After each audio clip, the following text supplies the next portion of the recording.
Hi guys, magandang araw. O diba, sinipag mag-video, babae na yan. Ganap ko naman dito sa bahay ang aking gagawin ngayon. Abay, baka nananawa na kayo sa aking mga tinda serye na video na ina-upload. Ipapakita ko nga sa inyo kung ano aking mga ginagawa baga dito sa bahay. Pero nung araw na yan nga yan, medyo tinanghaling ako ng gising diyan, nasa alas 7 na yan ng umaga. Eto kasi ay araw nga ng Sabado, kapag ka Sabado kasi hindi nga kami nagbubukas ng tindahan sa umaga at sa hapon na nga kami nagbubukas. Tapos kapag ka Sunday naman ay medyo tanghali na rin kami nag-o-open ng tindahan. Tapos Lunes hanggang Biyernes ay alas 4 pa nga lang or minsan ay 4:30 ay bukas na kami. Pero ang nakatao naman doon ang nag-o-open noon, yun nga mister ko, dahil meron nga yung mga pang-ulam, yung mga frozen foods ay mabili rin nga sa amin, gawa ng pambaon nga ng mga bata. Mabuti na nga lang at naiiwan ko na mag-isa doon si mister, hindi katulad dati na talagang kailangan ako pa talaga mag-o-open noon. Kaya ayan, minsan iniiwan niya ako dito, minsan itulog pa. Ang layo ng sinasabi ko sa video. Ayan, nakapaghilamos na rin nga pala ako diyan. Yan naman hindi naman palagi kong ginagawa. Ayan, syempre for the video muna tayo ngayon at yan nga, ipapakita ko sa inyo yung mga ganap ko. Minsan kasi pagkagising ay diretso ligo na, kaya nga yan ay Sabado at mamaya pang hapon ulit ang ligo. At ayan nga, naglalagay na nga pala ako diyan ng aking prosthetic contact lens kasi sa gabi nga tinatanggal ko yan kapag ka matutulog. At sinipag na rin ko na mag-skincare. Ayan, nakikita nyo ba, may bago akong ginagamit nga ngayon na aking serum at yan nga ay ang You Glow Babe. Pang ilang araw ko na yung gamit, kaya ayan, malaki na talaga ang bawas. At ayan, may napapansin nga rin ako na medyo naglalighten na rin nga yung aking mukha. Hanggat maaari kasi ayoko na nga gumamit ng mga toner nga sa mukha, dahil kapag ka itinitigil ko nga ay umiitim nga rin yung aking mukha, tsaka nagkakaroon siya ng mga pikas-pikas. May ginagamit man ako sa aking mukha pero hindi na siya ganun katabang, parang ano na lang siya, parang facial cleanser na lang siya. Pagkatapos ko maglagay ng serum, medyo pinatuyo ko lamang yan, tapos itong at ako nga ay naglalagay nga din ng sunscreen. O diba, kahit na sa bahay magsa-sunscreen pa rin tayo. Yan nga ho pala ay galing pa rin sa You Glow Babe, matagal ko na rin yung ginagamit. Pati yung sabon na ginamit ko, kung napansin nyo yung kulay pink, You Glow Babe din yun. O You Glow Babe, baka naman, charot.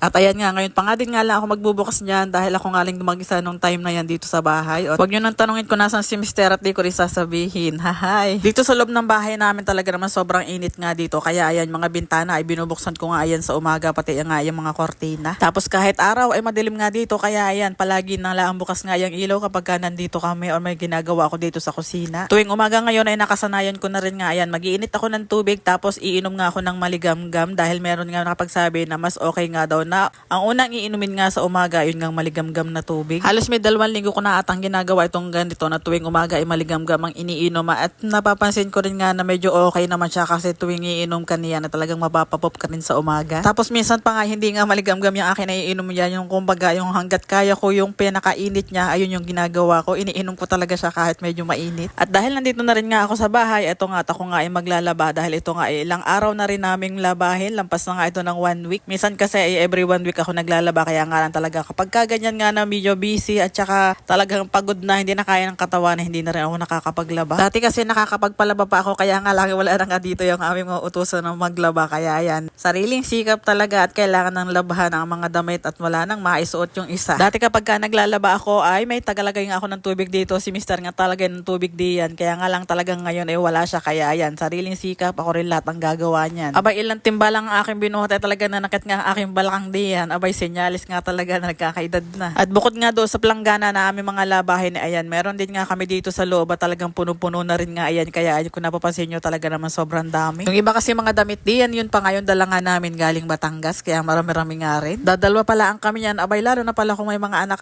siguradong laging tambak ang labahin. Pagkatapos ko nga palang maiwalhay diyan yung mga yung mga light color lamang, ayan, pinaghihiwalay ko kasi yan kaysa doon sa mga dark color. Pagkatapos nga ayan, binabanlawan ko na rin nga muna bago ko nga ilagay sa washing. Minsan kasi kapag naglalaba ako ay diretso na nga sa washing, kaya ayan, minsan nauubusan nga ng tubig at naiiga nga yung tubig, kaya ayan, binabanlawan ko muna para na rin, bawas na rin sa dumi. Bago nga pala ilagay yung damit, ayan, nilalagyan ko muna siya ng wings. Ayan, wings na orange ang aking ginagamit dahil medyo nababanguhan nga ako dito. Pagkalagay ng damit, ayan, naglalagay ulit ako diyan ng isang pack pa ulit na wings. O diba, 2 wings nga kagad na nagamit sa unang paikot pala. Naglalagay din nga pala ako diyan ng Sunrocks yung color safe para medyo bumula nga at matanggal na rin yung mga mancha. At habang nagpapaikot nga ng damit sa washing, ay ito naman nga at ako nga ay magtitimpla nga ng aking kape. Bali, yan nga pala yung aking ginagamit, yan pa rin nga Tokyo. Hindi nga yan laging Araw-araw dahil nga minsan ay nauubusan, hindi nga kagad ako nakaka-order. Yung mahal kaya ng isang pack niyan, isa 10 piraso lang naman. Kaya ayun, kapag ka may extra lang pambayad, saka lang ako order. Effective din kasi sa akin to, kapag ka umiinom talaga ako niyan, ay talaga namang napapapup ka. At eto nga, habang nga nagkakape, ayan, nag-scroll nga muna sa FB, tapos kapag ka minsan, kapag ka may time pa, ay nakakapag-edit pa nga ako niyan. Wala na ako masabi dito sa video nito, kaya shortcut na natin yan. At ayun nga, maya-maya nga, narinig ko na nga natapos na yung akin nilalabhan. Nakatapos na nga diyan ang unang salang, pero hindi ko nga muna babanlawan yan. At ako nga, ay may gagawin pa ang iba bago nga ako magbanlaw niyan. Gusto ko kasi kapag kababanlawan yun, talagang sabay-sabay na silang lahat. Inilagay ko na nga yung pangalawang salang diyan, pagkatapos ay nagdaragdag nga pala ako ulit diyan ng isa pang sabon. At habang nagpapaikot ulit doon ng damit, ay ito naman ang sunod ko na gagawin. O diba, multitasking yarn. O diba, ang dami ko nga talagang ginagawa dito sa bahay bago pa makapunta ng tindahan. Ako ho ay magbe-bake ng cake dahil ako nga may pa-order sa mga susunod na araw. Mabuti na nga lang na medyo malayo pa nga ay umorder na nga agad si client, kaya yan maaga at madali ko nga siyang napiprepare. Unlike talaga doon sa minsan o-order ngayong araw tapos kinabukasan ay kukunin na, ay talaga naman home. Minsan talaga naman na hindi ko na nga rin nga na-accept dahil nga sa gabi na nga lang din ako nakakapag-bake. Pero na lang ito, Sabado kasi ito, kaya ayan, nakapag-bake ako habang sinasabay ko sa ibang gawain. Hindi ko na rin ipakita sa inyo kung ano mga pinaglalagay ko diyan dahil may mga video na rin naman nga ako nagawa niyan dati, dahil ito nga rin yung aking content dati, yung paggagawa ko nga ng cake. O diba, ang ganda lang talagang tingnan. Bali yan ho ay size 7. Naka-preheat na yung oven na yan, kaya ayan, kapag ka mainit na ay pwede nang ilagay at niluto ko naman yan sa loob ng 45 minutes. At ito naman ang sitwasyon ng aking kusina, ay tingnan nyo naman, talaga naman, tambak ng hugasin. At ayan pa nga yung aking isda na lulutuin, hindi ko pa rin naluluto. Yung ibang hugasin diyan, yun nga yung mga ginagamit nga namin sa tindahan. At ito, at flex ko na rin nga pala sa inyo ang aking pa-order nga ng August, pero nga bukas ay may pa-order din ako. Yun nga lang, kahapon siya nag-order. Hindi muna ako naghugas doon dahil ito nga, at inupisan ko na nga itong pagbabanlaw ng mga damit dahil ayan, mapupuno na, wala na ako magagamit na timba, ay magbabanlaw na ako dyan. Mabuti na nga lang at naayos na nga yung aming tubig diyan. Abay, 1 linggo rin halos ay wala kaming tubig dahil nga yung aming tangke ay talaga naman nagpaloko-loko na naman, kaya ayun, pinalitan na lang namin. Abay, talaga naman ang gastusan na hindi nga naman talaga inaasahan na makakagastos kami ng gayon. Ay sabi ko ay okay din nga lang kasi nga kailangan nga namin ng tubig dito. Natapos ko na rin nga palang i-spin yan yung aking unang binanlawan, at ayan naman nga yung isa, o diba, talaga namang sabay-sabay. Natapos na rin yung aking